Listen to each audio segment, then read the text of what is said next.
Kita ke informasi lainnya pemirsa, pengukuran batas lahan tanah sengketa di Kelurahan Bitoa, Kecamatan Manggala, Kota Makassar, ricuh.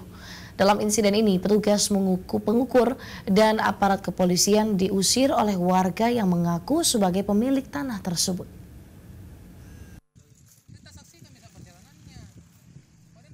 Beginilah suasana yang terjadi saat tim pengukur Badan Pertanahan Nasional BPN melakukan pengukuran batas lahan sengketa di pinggir Waduk Borong, Kelurahan Bitoa, Kecamatan Manggala, Kota Makassar.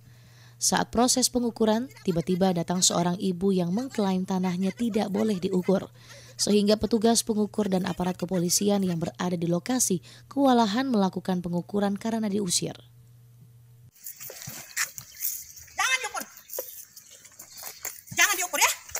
Sebelumnya, tim pengukur BPN Kota Makassar sudah 3 kali melakukan pengukuran, namun selalu gagal, sehingga meminta pengawalan petugas kepolisian dalam melakukan pengukuran di atas lahan sengketa tersebut. Dian Cahyadi, Slebes TV.